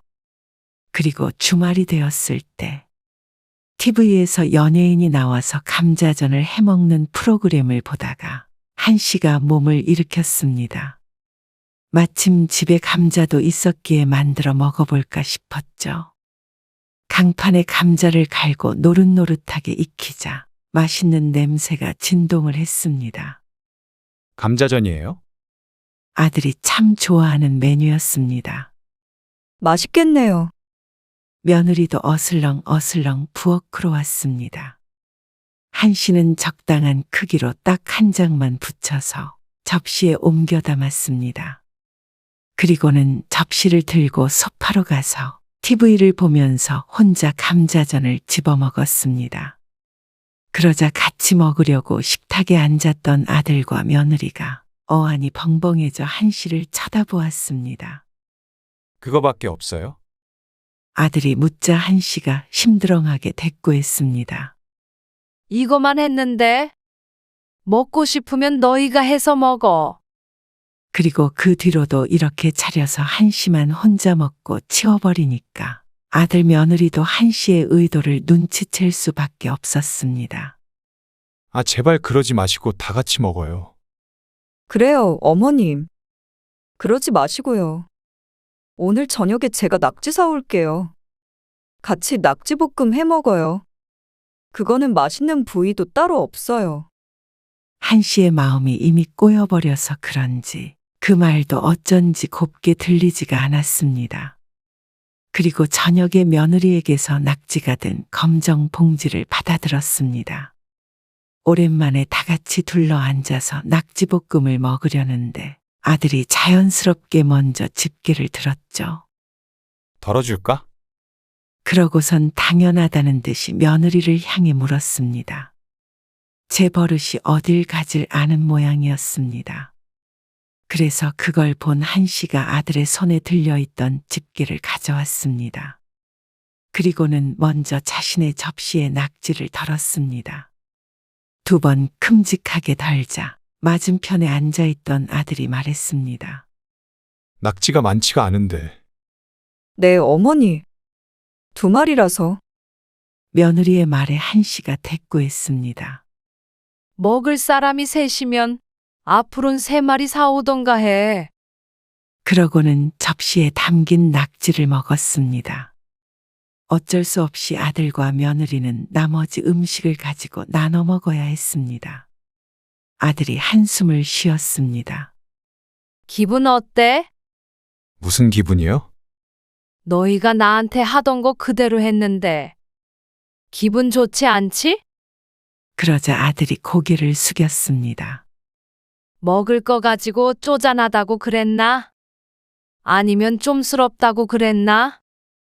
직접 당하니까 어때? 그게 세상에서 제일 치사스러운 거야. 그리고 많이 먹는 사람이 있으면 적게 먹게 되는 사람이 있는 건 당연한 거 아니야? 너희한테 맛있는 건 나한테도 맛있어. 부모라고 맛도 모르는 줄 아니? 한씨는 이제 자식이라고 먹을 것을 양보하고 나중에 서운해하는 일은 애초에 하지 않기로 다짐했습니다. 누군가 양보해야 한다면 그게 꼭 한씨일 필요는 없다고 생각했습니다. 먹고 싶으면 먹고 싶다고 말하고 내 몫은 남겨놓으라고 말하면 뒤늦게 뒤에서 궁시렁거릴 일도 없었죠. 내가 나를 먼저 챙겨야지. 남이 먼저 챙겨주길 바라면 늘 불만이 생길 수밖에 없었습니다. 치사한 복수했다고 생각하지 마. 말로 해서는 어떤 기분인지 몰라서 직접 알려준 거니까. 무슨 말씀인지 알겠어요. 아들은 선선히 수긍했습니다. 지난 몇 주 동안 밥 먹을 때마다 황당한 표정을 짓던 아들의 얼굴이 떠올랐습니다. 그 정도로 겪었으면 모를래야 모를 수가 없었습니다. 따지기도 애매하고 그렇다고 안 따지기엔 마음이 무척 상하는 일이라는 것을 말이죠. 그리고 다음 날이 됐을 때 한씨는 마트에서 닭다리와 닭날개만 포장된 것을 여러 개 사왔습니다. 아무도 가슴살을 좋아하지 않으니 요즘엔 이렇게도 많이 해먹는다며 친구가 알려줬죠. 한씨도 무작정 자신만 좋은 걸 먹고 이기적으로 굴 생각은 없었습니다.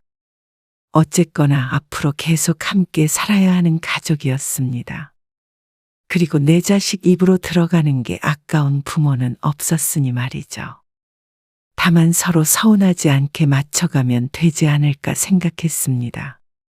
이번엔 다소 째째한 복수를 하긴 했지만 결과적으로는 식사 시간이 평화로워졌습니다. 아들도 며느리도 이제는 자기들 배 채우는 것보다 먼저 한씨의 의사를 물었고 한씨도 맛있는 음식을 만들어주기 위해서 인터넷도 찾아보곤 했습니다. 그리고 시간이 지나서는 그날의 일들을 떠올리며 농담하고 웃게 되었으니 결국엔 해피엔딩이었습니다.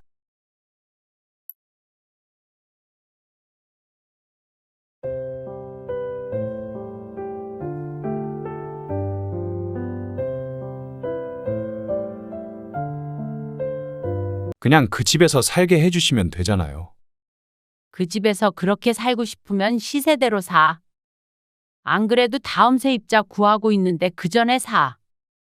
그게 말이 돼요? 말이 안 될 게 뭐야? 아들이 결혼하면 다 집을 해주잖아요. 그게 도대체 어느 나라 법이야? 집 줄 생각 없으니까 알아서 결혼해. 어머님, 지난번에는 속상해서 그랬던 거예요. 죄송해요. 사과는 받겠다만 너희 결혼은 너희 힘으로 해라. 너무하세요. 저희 부모님도 마음 많이 상하셨고요. 저도 그래요. 이렇게 냉정한 분들이 제 시부모님이라면 이 결혼 다시 생각해봐야 할 것 같아요. 결혼을 너희가 하지 내가 하니? 부모 도움이 없어서 결혼을 안 한다면 너희가 그 정도밖에 안 된다는 거 아니야? 그리고 나도 그런 사람이라면 내 며느리로 들이기 싫다. 오늘 이야기 속 주인공은 60세 선영아 씨입니다. 그리고 그녀의 아들과 예비 며느리에 관한 이야기이죠. 처음 아들의 결혼 이야기가 나왔을 때는 모든 것이 순조롭게 흘러가는 줄 알았습니다. 결혼 비용을 본인들의 힘으로 하겠다고 하니 갈등이 있을 리가 없었죠. 하지만 선 씨 부부에게 집이 한 채 더 있다는 것을 상대 가족이 안 순간부터 괴로움이 시작이 되었습니다. 그때부터는 결혼 준비가 삐그덕거리는 것이 모두 선 씨 부부의 탓이라는 아들과 예비 며느리. 그리고 의도치 않게 2박 3일 동안 아들과 예비 며느리와 함께 여행을 하게 된 선 씨 부부. 이런 사람이 내 며느리가 되어서 평생 아들의 배우자로 살아갈 생각을 하니 어쩐지 아득해졌습니다. 더 이상 아들의 결혼을 지지할 생각이 들지 않았습니다. 그런데도 아들이 꼭 결혼하겠다고 한다면 선 씨도 더 이상 아들을 곁에서 지켜볼 생각이 없었습니다. 선 씨 부부에게는 아들이 하나 있었습니다. 이름은 우정민입니다. 자식을 키우면서 기쁜 날도 있었고 힘든 날도 있었지만 선 씨의 아들은 성인이 되어서 속을 썩힌 케이스라고 할 수 있었습니다. 엄마, 아빠 이것 좀 한번 보세요. 이게 뭐야? 아들이 군대에 다녀온 후 복학하기 직전이었습니다. 웬 종이 뭉치를 건네는 아들을 어리둥절하게 쳐다보았습니다. 사업 계획서요. 사업? 아들은 갑자기 쇼핑몰 사업을 해보겠다고 했습니다. 갑자기 무슨 쇼핑몰이야? 전부터 계획했던 거예요. 군대에 있을 때도 구상도 많이 했고요. 그런데 이걸 왜 우리한테 줘? 선 씨 부부는 그쪽으론 문외한이나 마찬가지였습니다. 사업 계획서를 본다고 조언을 해줄 수 있는 부분이 없었습니다. 하지만 굳이 이렇게 인쇄를 해온 이유가 있었죠. 아시다시피 학생이 돈이 어디 있겠어요. 엄마 아빠가 조금 도와주시면 꼭 성공해 볼게요. 선 씨와 남편은 처음엔 말도 안 된다며 거절했습니다. 사업을 하기엔 일은 나이이기도 했고 학업도 끝나지 않은 상태였기 때문이죠. 하지만 아들의 그럴싸한 사업 계획서와 포부에 원하는 대로 투자금을 지원해주게 되었습니다. 그리고 결과는 처참했습니다.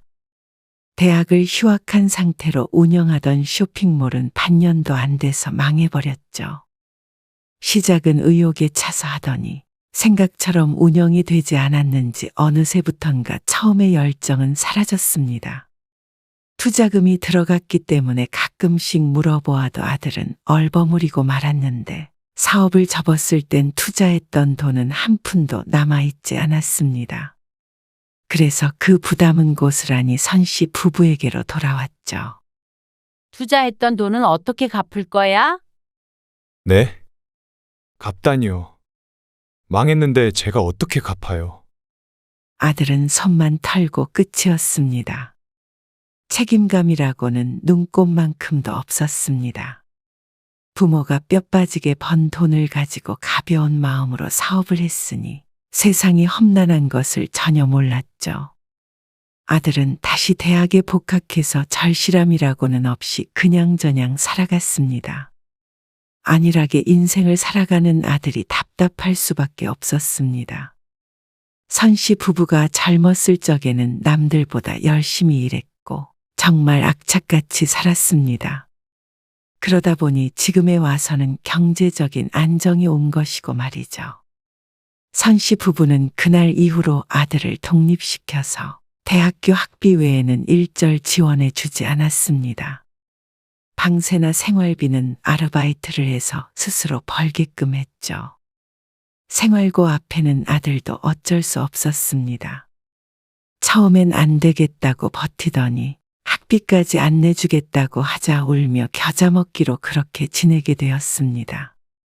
그래서 그런지 꽤나 착실하게 살다가 졸업 후에는 괜찮은 회사에 취직도 하게 되었습니다.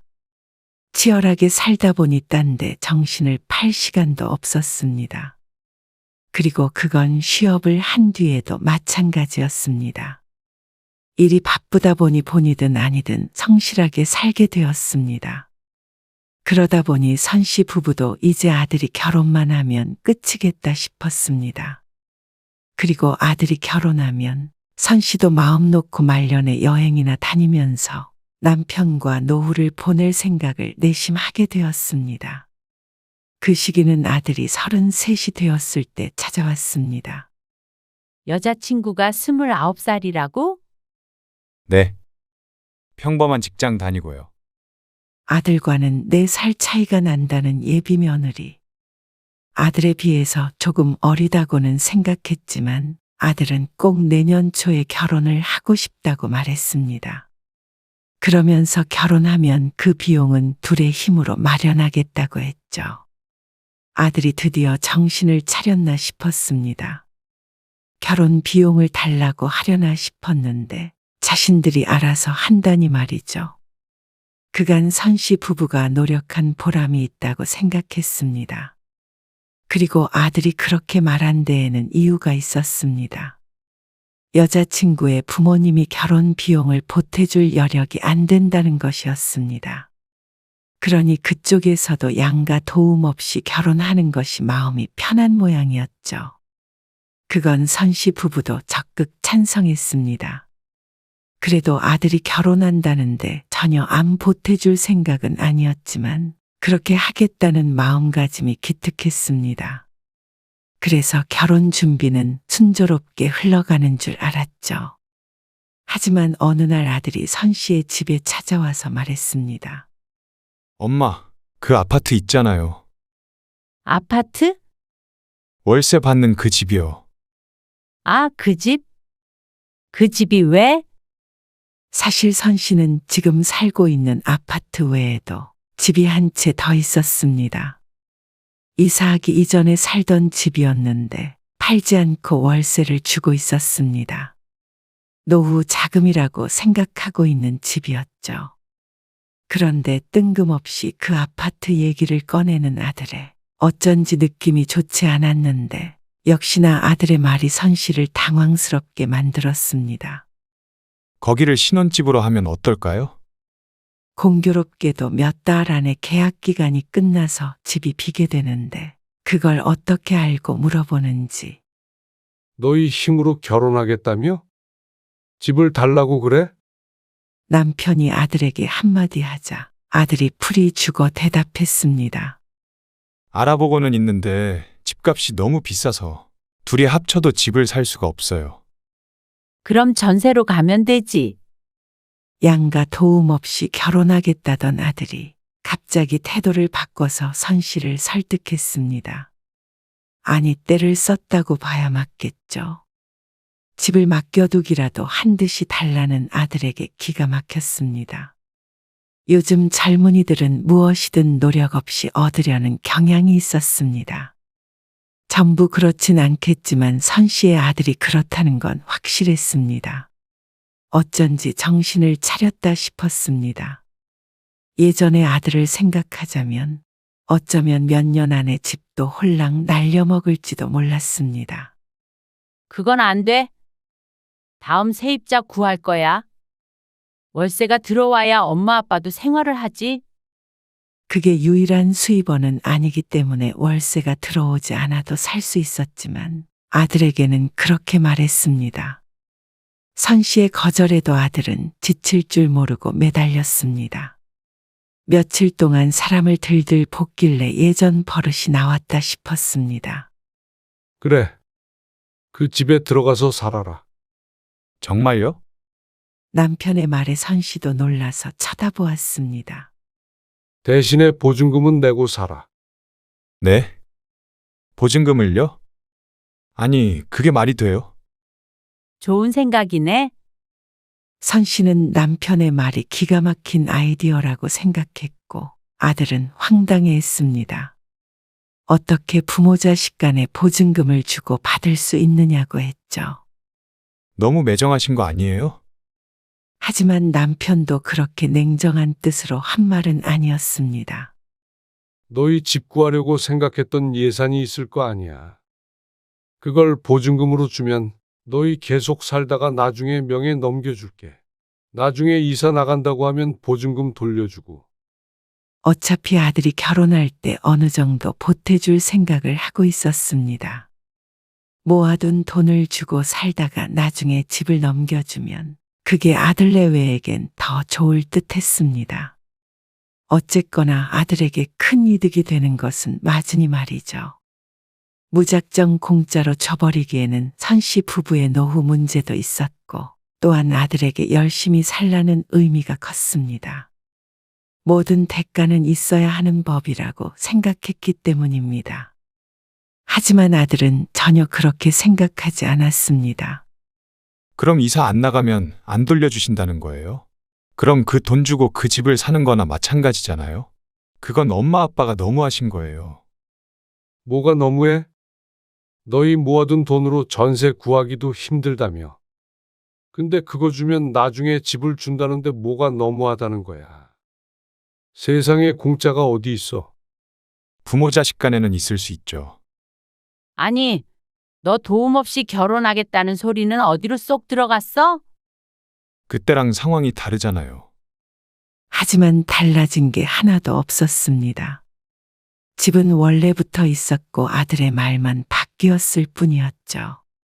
그리고 나중에 아들에게서 전해 듣기로는 예비 사돈도 그 소식을 듣고 크게 실망했다고 했습니다. 아니, 왜 실망을 해? 그냥 줄 수도 있는데 왜 처음 시작부터 짐을 지어주느냐고요. 예비 사돈의 심정이 이해가 안 되는 것은 아니었지만 선 씨 부부도 원칙이라는 것이 있었고 인생의 계획도 있었습니다. 아들을 결혼시키며 덜컥 수억하는 집을 줘버릴 생각은 없었습니다. 설령 주더라도 그건 아주 나중이 될 거라고 생각하며 살았죠. 그래도 막상 결혼한다니 한 발짝 양보했다고 생각했는데 다른 사람들 눈에는 그게 매정하게 비춰지는 모양이었습니다. 정민이 곧 결혼하는데 우리끼리 여행이라도 한번 다녀오는 게 어때? 갑자기 웬 여행? 그냥 그렇게 셋이서 여행 다닐 일이 앞으로는 없을 거 아니야. 그리고 집 문제도 진지하게 한번 얘기를 해봐야지. 나쁘지 않다고 생각했습니다. 아들이 선 씨 부부의 뜻을 아직 충분히 이해하지 못한 듯 했으니 말이죠. 그래서 남편과 함께 2박 3일로 제주도로 여행을 다녀오는 게 어떤지 아들에게 물었습니다. 아들도 흔쾌히 가겠다고 했습니다. 그런데 여행을 가기로 결정되고 얼마 안 돼서 아들이 선 씨에게 전화로 말했습니다. 여행 가는 거요. 수지도 같이 가고 싶다고 하더라고요. 뭐? 넷이서 가자고? 네. 안 되나요? 마지막으로 3시간은 가족여행이라고 생각했는데 예비 며느리가 함께 가고 싶다는 말에 고민이 되었습니다. 아무래도 같이 있으면 허심탄회하게 대화를 못할 테니 말이죠. 수지가 엄마 아빠랑 친해지고 싶은가 봐요. 이번에는 우리끼리 갔으면 하는데. 그래도 가고 싶다는데 어떻게 안 된다고 해요. 아들이 중간에서 끊어내질 못하니 선 씨가 안 된다고 하기에도 애매한 상태였습니다. 하는 수 없이 여행은 넷이서 하게 되었습니다. 원래 가려던 취지를 벗어나지만 아들의 말대로 예비 며느리와 친분을 쌓으면 좋은 게 아닐까 하고 생각했습니다. 그런데 공항에서 만난 예비 며느리의 차림새를 보고는 황당한 웃음이 났습니다. 그러고 갈 거니? 네. 왜 그러세요? 선 씨의 질문에 예비 며느리는 당황하는 듯 보였습니다. 하지만 당혹스러운 것은 선 씨였습니다. 짧은 치마에 찔릴 듯 높고 뾰족한 굽의 구두를 신고 수줍게 서 있는 예비 며느리. 제주도 여행이니만큼 해안가도 걷고 할 텐데 차림새가 적절해 보이지 않았습니다. 아니야. 어서 타자. 하지만 선 씨는 아무 말 하지 않고 어색한 미소를 지었습니다. 갈아 신을 신발이라도 가져왔겠거니 생각했죠.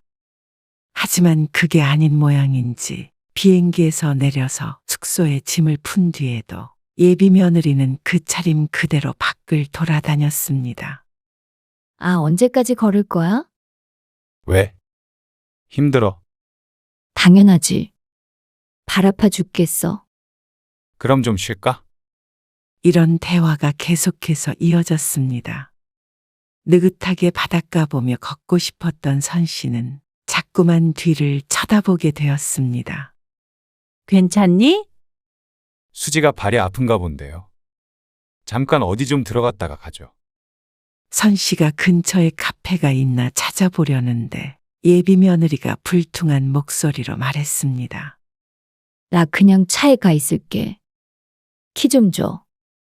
그럼 같이 가자. 엄마, 저희는 차에서 기다릴게요. 그러더니 아들이 여자친구를 데리고 시야에서 사라졌습니다. 그리고 남겨진 선 씨 부부는 얼이 빠져서 서 있었습니다. 아니, 그러니까 그런 구두를 왜 신고 여기로 와? 상식적으로 이해가 가지 않았지만 두 사람을 차에서 무작정 기다리게 할 수가 없어서 선 씨 부부도 주차장으로 향했습니다. 운동화 한 켤레 사줄까?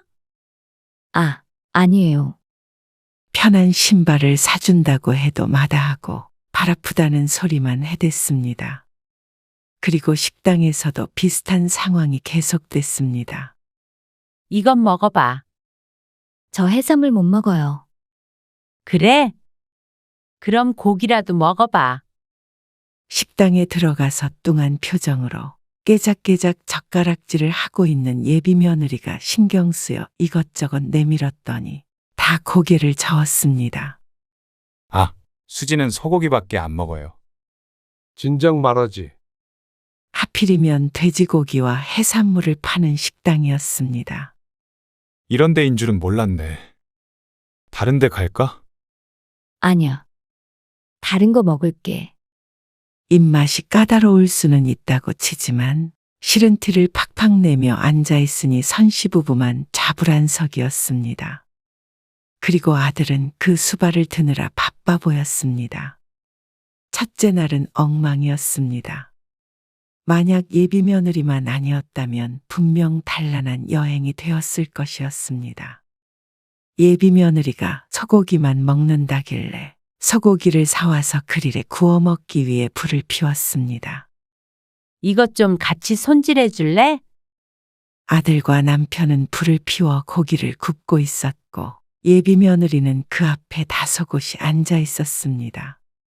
주방에서 야채 몇 가지를 손질하고 있던 선 씨가 손이 부족해 예비 며느리를 불렀습니다.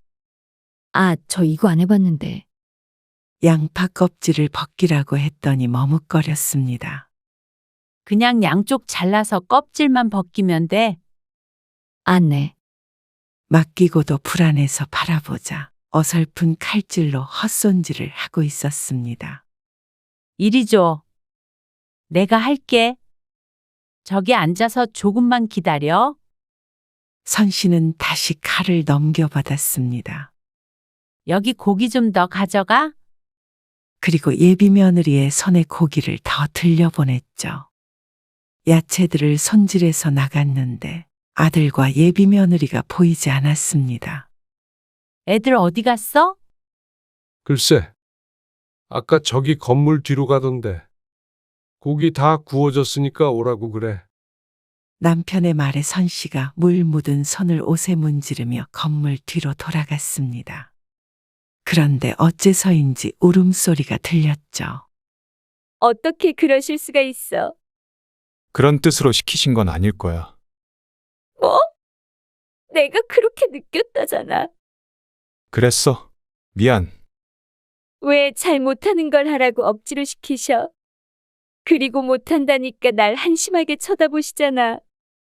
고기나 가져다 놓으라고. 어떻게 그렇게 민망하게 만드실 수가 있어? 그리고 구두 신고 왔다고 그렇게 눈치를 주시고. 그러게. 엄마는 도대체 왜 그러냐. 수지 네가 좀 참아. 내일이면 가잖아. 결혼하면 얼마나 더 심하시겠어? 만날 일이 그렇게 많겠어? 내가 그런 일 없게 할게. 달래는 아들과 흐느끼는 예비 며느리. 대화 내용을 듣고 어안이 벙벙했습니다.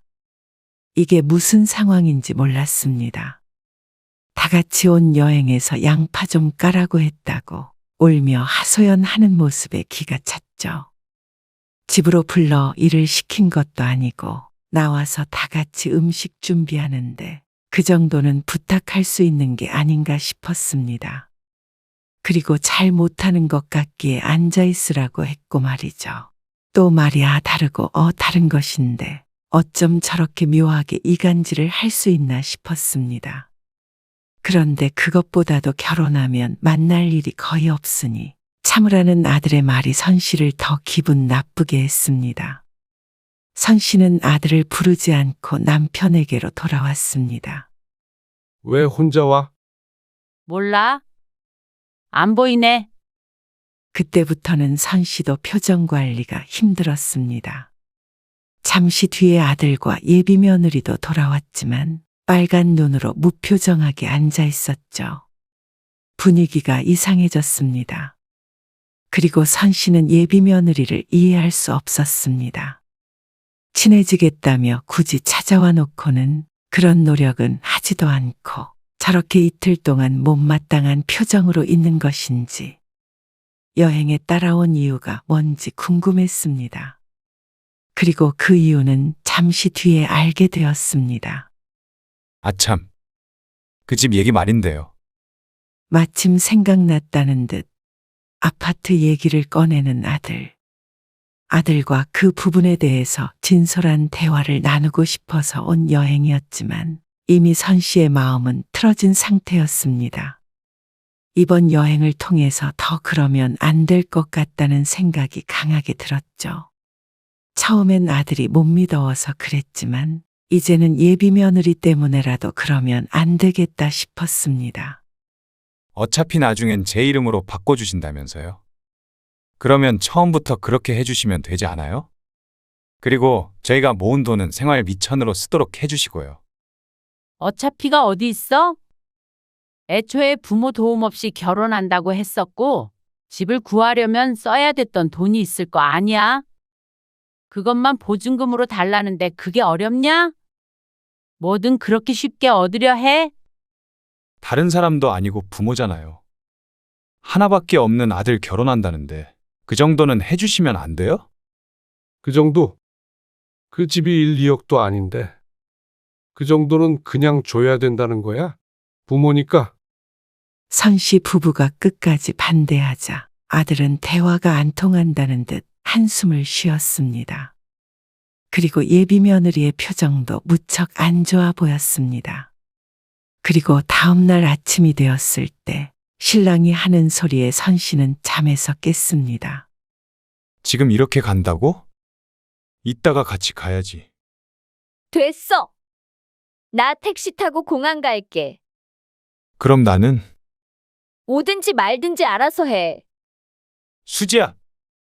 선 씨가 숙소 거실로 나가보자 이미 예비 며느리는 나가고 없었습니다. 그리고 아들은 괴로운 표정을 지으며 벽에 기대 서 있었죠. 지금 간 거야? 선 씨가 기가 막혀 묻자 아들은 고개를 끄덕였습니다. 아니, 간다고 말도 안 하고 이렇게 가버리는 게 말이 되니? 선 씨가 황당해서 언성을 높였습니다. 그런데 아들은 오히려 선 씨를 탓하며 말했습니다. 그러게, 집만 주셨어도 이런 일 없잖아요. 왜 이렇게 자식이랑 며느리한테 상처를 주고 그러세요? 뭐야? 선 씨라고 할 말이 없는 게 아니었습니다. 집 때문에 여행 따라오겠다고 한 거지? 무슨 이유였든 왔으면 분위기를 맞추는 척이라도 해야지. 그렇게 내내 죽상을 하고 있어? 그리고 뜻대로 안 됐다고 이렇게 가버리는 게 무슨 예의야? 아니, 진작에 집 문제만 해결해 주셨어도 수지도 엄마 아빠한테 더 잘하려고 노력했을 거예요. 뭐, 그걸 말이라고 해? 그런데 뒤에서 남편이 들었는지 남편의 격앙된 목소리가 들렸습니다. 그럼 집을 주면 더 잘하고 안 주면 잘 안 하고? 그 말이야. 너는 지금 그런 결혼을 하겠다는 거야. 선 씨도 남편도 어이가 없었습니다. 너희가 결혼한다면 우리가 쫓아다니면서 말리진 못하겠지. 그런데 너희 결혼엔 전혀 지원을 못 해주겠다. 집이고 뭐고, 예물이고 뭐고, 아니 참석도 못하니까 알아서 해라. 네?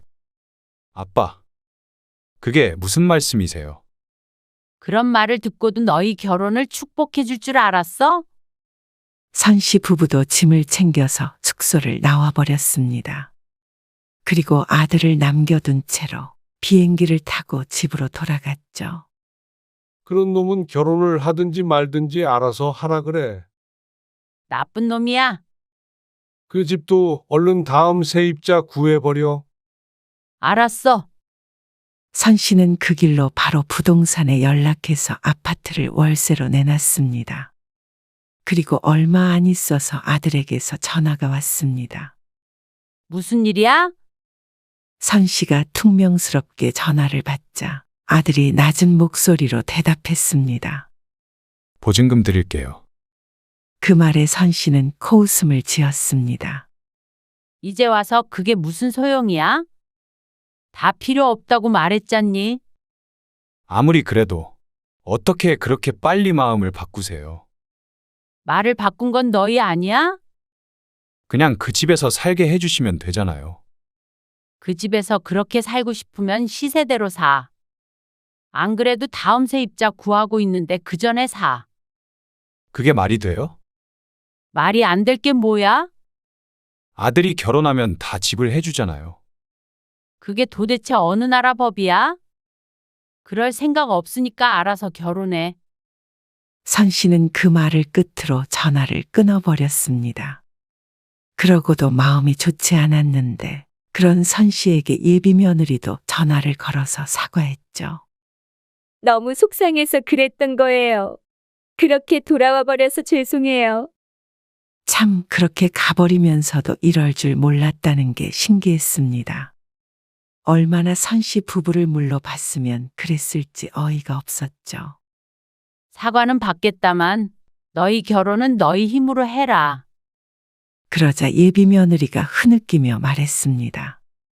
너무하세요. 저희 부모님도 마음 많이 상하셨고요. 저도 그래요. 이렇게 냉정한 분들이 제 시부모님이라면 이 결혼 다시 생각해 봐야 할 것 같아요. 아니, 부모님이 왜 마음이 상하셨다는 거야? 그러면 그쪽에서도 좀 보태주신다니? 애초에 도움 없이 결혼하기로 약속이 됐던 거잖아. 그리고 결혼을 너희가 하지 내가 하니? 부모 도움이 없어서 결혼을 안 한다면 너희가 그 정도밖에 안 된다는 거 아니야? 그리고 나도 그런 사람이라면 내 며느리로 들이기 싫다. 그렇게 끊어진 통화. 만약 아들이 결국 결혼을 하게 되더라도 아들 며느리와는 결코 가까이 지낼 수는 없을 것 같았습니다. 그리고 그러고 싶은 마음도 없었고 말이죠. 그 아파트는 선 씨의 노후 자금이자 나중에 아들의 자산이 될 예정이었지만 그 계획이 크게 바뀌게 되었습니다. 이제는 어떤 도움도 주고 싶지 않았습니다. 예비 며느리 때문만이 아니었습니다. 이번 일로 선씨 부부는 아들에게 크게 실망했습니다. 그리고 그런 아들은 끝까지 자기 반성을 할 줄 몰랐습니다. 엄마, 결국 결혼 미루기로 했어요. 그러니 선씨의 무심한 대꾸에 아들이 분통을 터뜨렸습니다. 수지가 죄송하다고 엄마 아빠한테 전화도 드렸잖아요. 그러면 어른으로서 못 이기는 척 넘어갈 수도 있는 거 아니에요? 그것 때문에 결혼 못 하겠대? 그런 말이 아니잖아요. 그럼 집을 공짜로 안 주니까 서운해서 결혼 못 하겠다니? 엄마, 결혼을 하게 될지 안 하게 될지 모르겠지만 너도 잘 생각해 봐야 할 거다. 제가 이 결혼을 안 하길 바라시는 거 아니에요? 아니, 이제 엄마 아빠는 그런 거에 신경 끄기로 했어. 네 인생 알아서 살아. 우린 우리 인생 알아서 살 테니까. 그리고 한마디 더 덧붙였습니다. 그리고 그 아파트는 이미 세입자 구했어. 그 말은 이제 모든 게 다 물 건너갔다는 말이었습니다. 아들이 아무 말도 없었습니다. 더 이상 할 말 없으면 끊을게. 결혼하더라도 청첩장은 줄 것 없다. 아마 당분간은 마지막 통화가 될 듯 했습니다. 선씨 부부는 원래 예정했던 대로 노후에 여행이나 다니며 살기로 했습니다. 아들이 결혼할 때까지는 미뤄두고 있었는데 이제 그럴 필요를 느끼지 못했죠. 어쩌면 진작에 아들에게 집을 줬으면 모두가 행복했을까 생각하기도 했지만 그건 아닐 것이었습니다. 그래야만 유지할 수 있는 행복이라면 가짜나 마찬가지였죠. 그리고 다 큰 아들을 부모가 책임져야 할 이유가 없었습니다. 그것도 부모 생각은 눈꼽만큼도 안 하는 자식을 위해 말이죠. 지금은 가슴 쓰리지만 그렇게 결혼시키는 것보다는 나은 선택이라고 생각했습니다. 그래. 자식 인생을 우리가 대신 살아줄 수는 없잖아. 남편도 선씨의 말에 동의했습니다. 이제는 자식이 아니라 자신들의 삶을 살 때였습니다.